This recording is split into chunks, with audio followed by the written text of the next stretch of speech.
नमस्कार मित्रांनो, ठरलं तर मग या मालिकेच्या आजच्या भागात आता सदाशिव आणि मैना ह्या दोघांचा प्लन ठरलेला असतो, कारण पूर्णाई आता एकटीच घरामध्ये असते हे त्यांना माहिती असते. म्हणून ते आता तिथे अगदी त्यांचा प्लॅन करून सोफ्यावर बसलेले असतात. तेवढ्यात आता पूर्णाई विमलला आवाज देत आता बाहेर येते.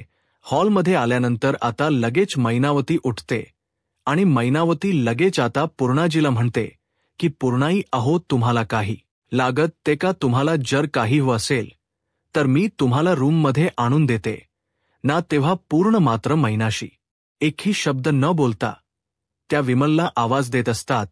तेव्हा आता लगेच मैनावती म्हणते की अहो, त्या मगाशीच भाजी आणायला गेल्यात.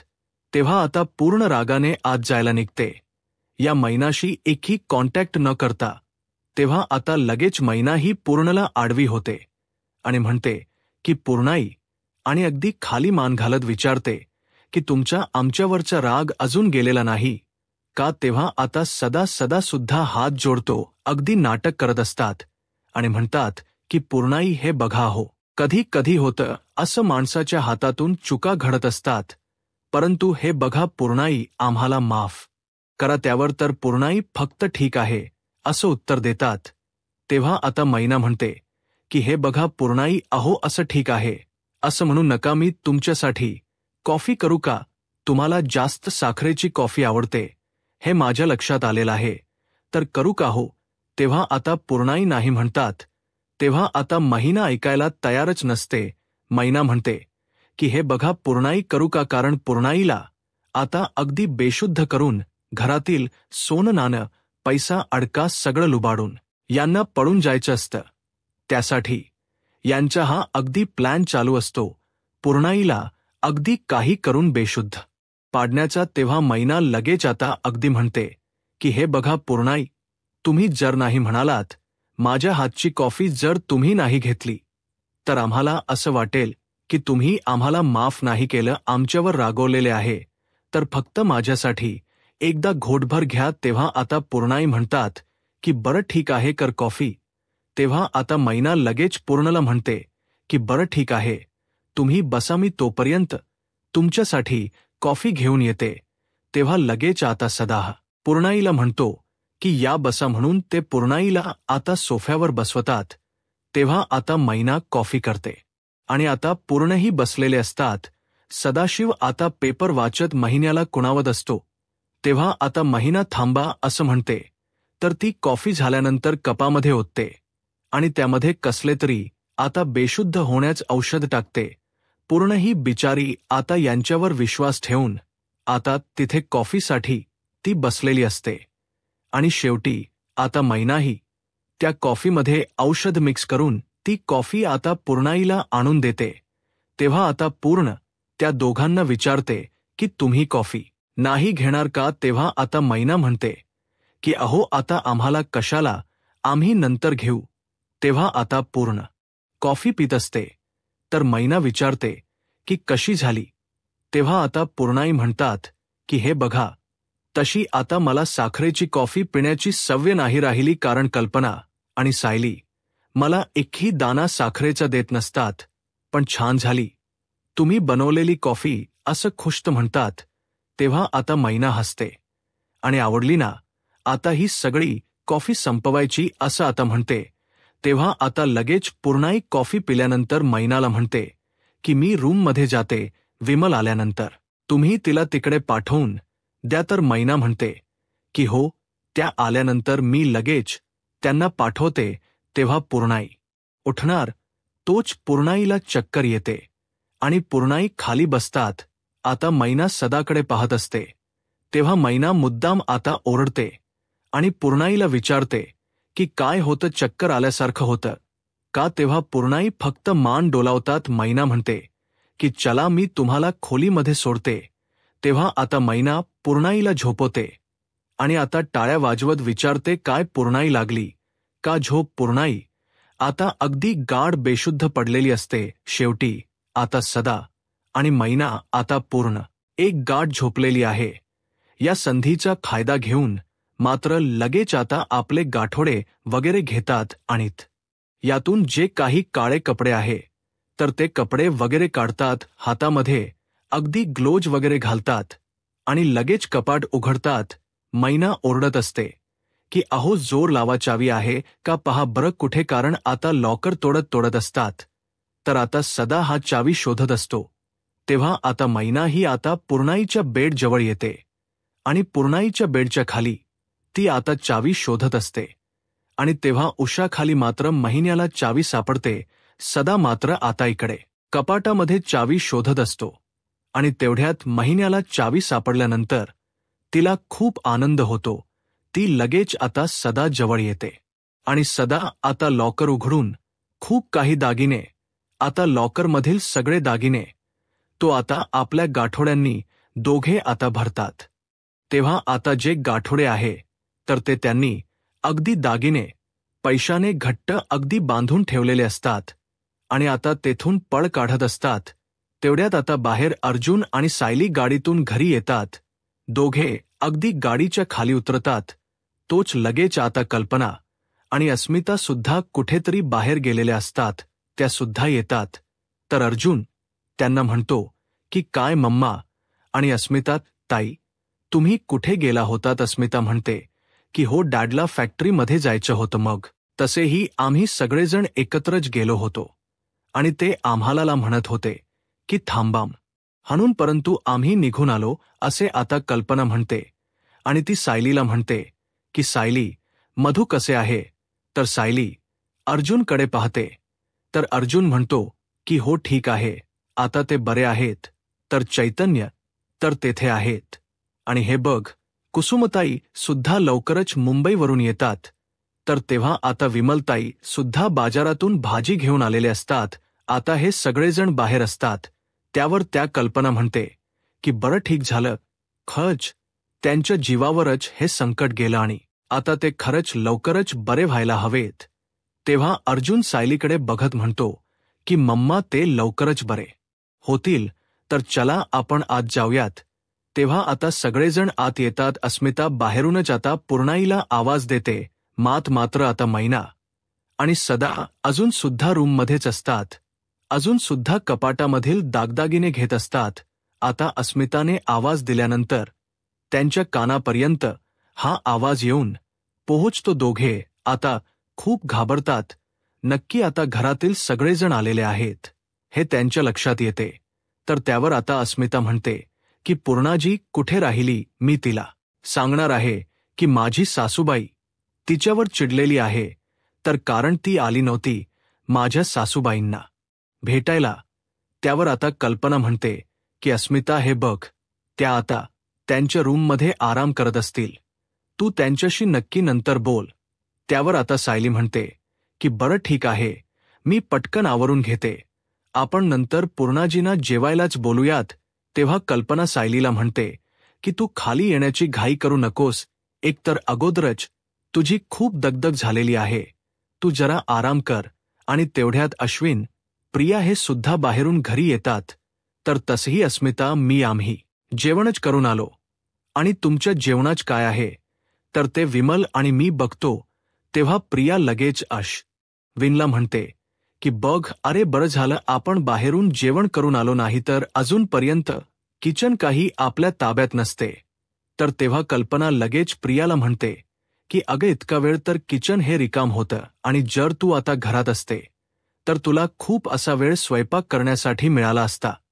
तर पण काय आहे की स्वयंपाक करण्याची इच्छा हवी असते. तेव्हा अश्विनच आता प्रियाला म्हणतो की सोड ना मला यावरून, आता घरामध्ये रोज वाद नकोय. त्यावर तर सायली लगेच अर्जुनला म्हणते की हे बघा अहो, मला काय वाटतं की आत्ताच आपण आई बाबांशी बोलून घ्यावं. तेव्हा आता अर्जुन म्हणतो की आता नकोय डॅड, आणि पूर्णाजी असल्यानंतर आपण सगळेजण एकत्र बोलूयात. तर तेव्हा आता मैना तर खूप घाबरते. मैना म्हणते की अहो हे बघा लवकर, कारण घरातील लोक आलेले दिसतात. तेव्हा आता ते आपले गाठोडे वगैरे बांधतात आणि आता तेथून ते जायला निघणार. तोच लगेच आता तेथील एक पितळाचा हंडा असतो, तर त्याला धक्का लागतो आणि तो हंडा आता खाली पडतो आणि त्याचा खूप मोठा आवाज होतो.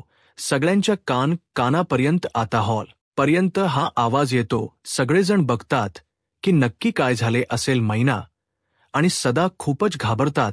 तेव्हा आता हे इतके घाबरतात आणि तो जे काही ते पितळाचाच शोची वस्तू आहे तर ती लगेच उचलून टेबलवर ठेवतात आणि पुन्हा तिथून गायब होत असतात. तेव्हा आता सायलीच लक्ष जातं, कारण आता ते दोघे दरवाजातूनच जात असतात. सायली लगेच ओरडते. सायली म्हणते की कोण आहे ते? चोर चोर पकडा म्हणून. अर्जुन, सायली, घरातील सगळेजण आता अगदी त्यांच्या मागे धावतात. सायली मोठ्याने चोर चोर असे ओरडत असते. मैना आणि सदा पुढे पडतात तर अर्जुन धावतच त्यांच्या मागे पडून त्यांना धरण्याचा प्रयत्न करत असतात. सायली आता मैनावतीला धरत असते आणि तिला पकडण्याचा प्रयत्न करते. अश्विन, अर्जुन आता सदाला पकडण्याचा, परंतु आता हे हुलकावणी देत असतात. आता मात्र शेवटी सायली मैनावतीला पकडते आणि अर्जुन, अश्विन आता त्या सध्याला सायली आता तिच्या हातातून ते गाठवडे हिसकवण्याचा प्रयत्न करत असते आणि जेव्हा तिच्या हातातील तो क्लोज आहे तर तो बाहेर निघतो तेव्हा आता त्या बांगड्या आहे तर सायली ओळखते की ही आता मैना आहे.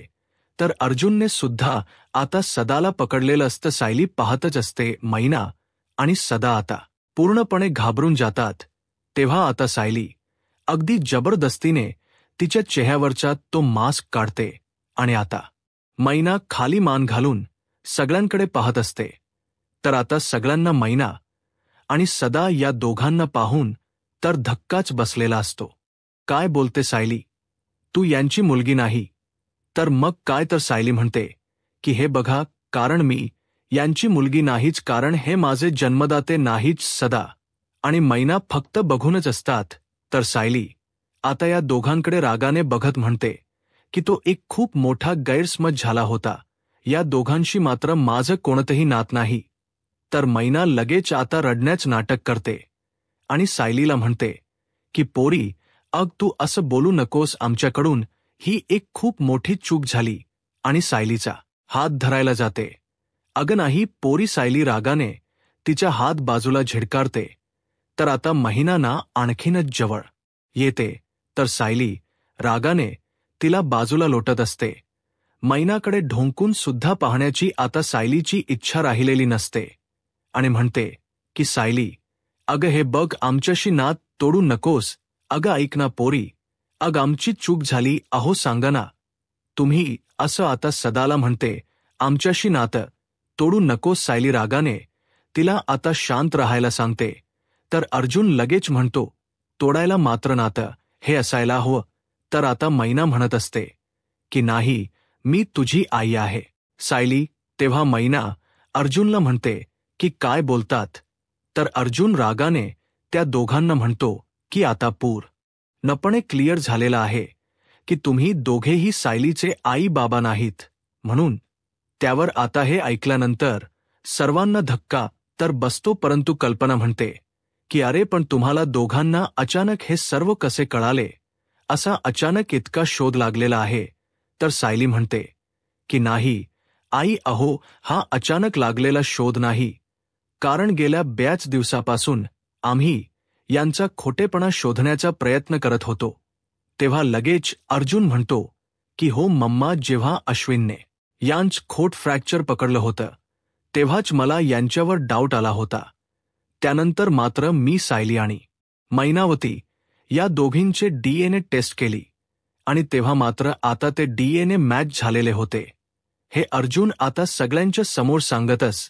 आणि तेव्हा मात्र आता जेव्हा लहानपणी सायलीच काय घडलं होतं हे जे काही खोटे उत्तर दिले आणि मावशीचा पत्ता दिला, तर खोटा पत्ता दिला, खोटा फोन नंबर दिला, झालेल सर्व घडलेला प्रकार आता सायली आणि अर्जुन जेथे जेथे शोधायला गेले ते सर्व काही आतापर्यंत यांच्या बाबतीत शोधलेले आता सगळ्यांच्या समोर सांगत असतात.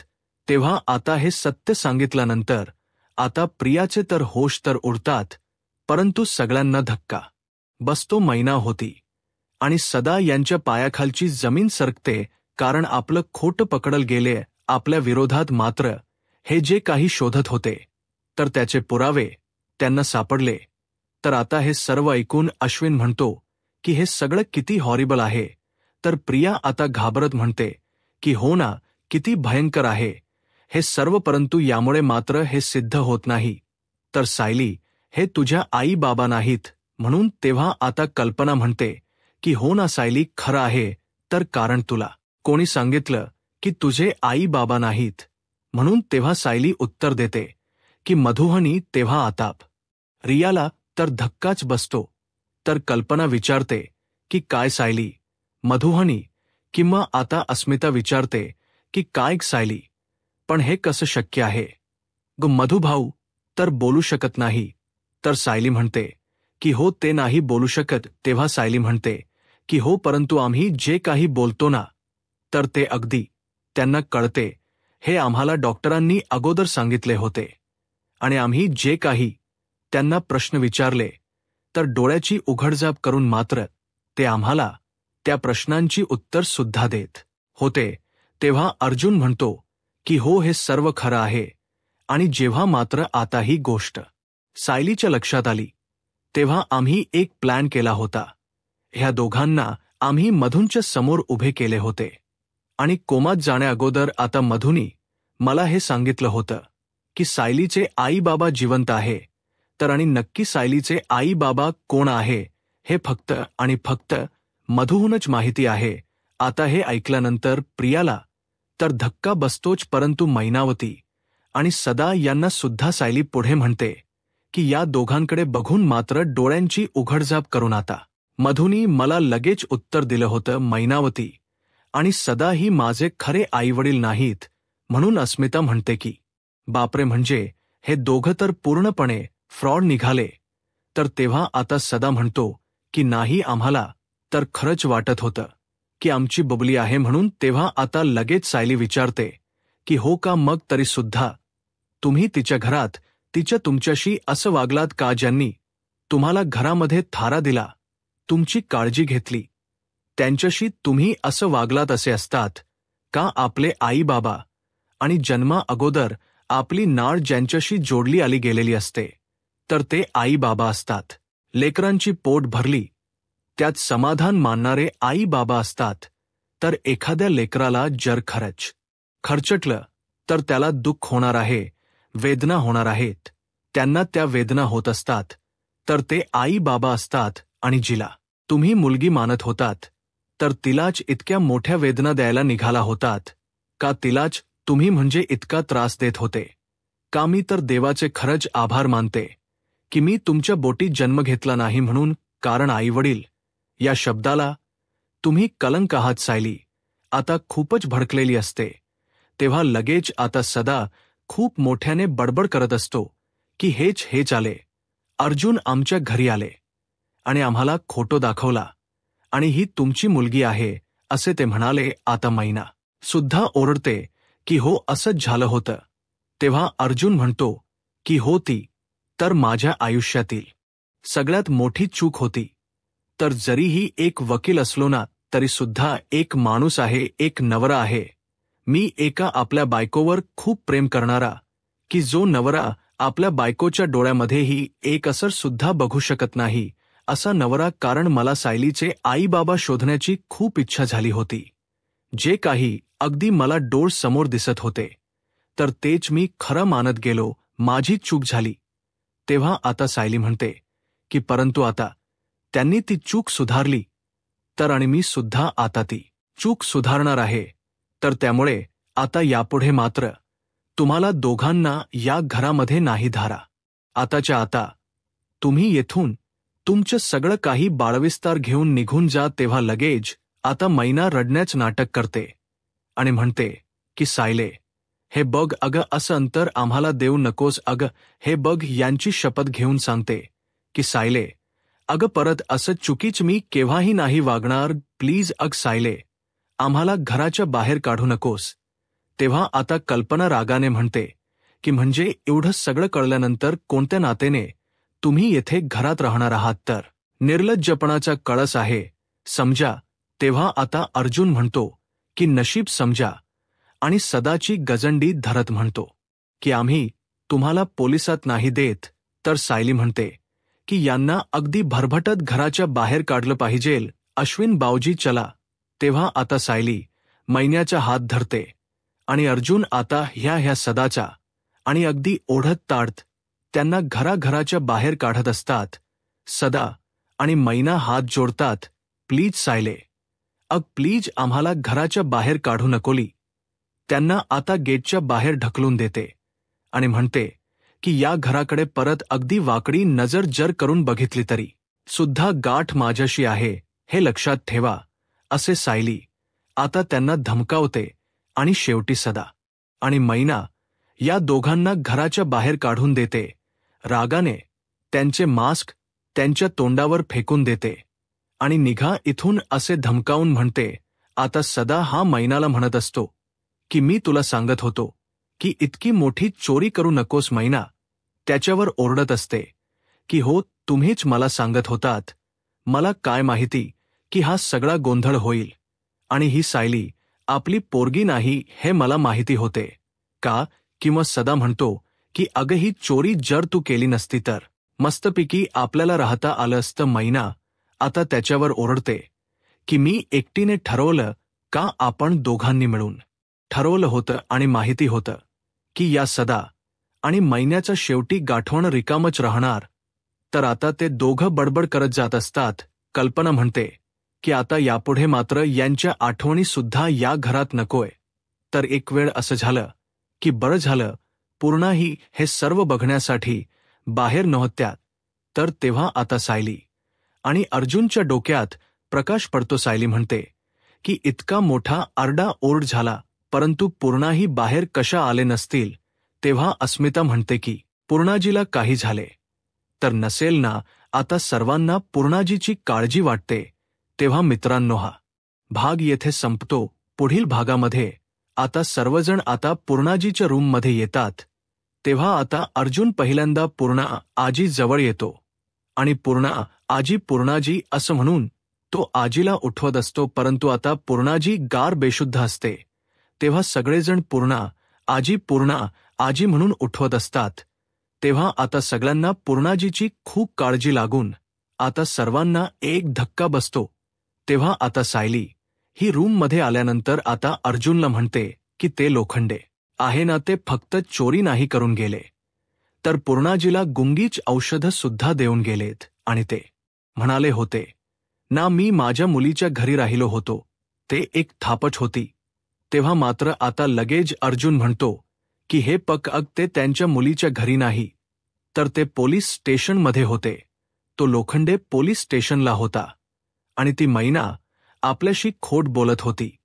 तर तेव्हा आता हे ऐकल्यानंतर आता सायलीला खूप मोठा धक्का बसतो. आता पुढे काय होईल हे पाहायला आत्ताच माझा महाराष्ट्र या यूट्यूब चॅनलला सबस्क्राईब करा. धन्यवाद.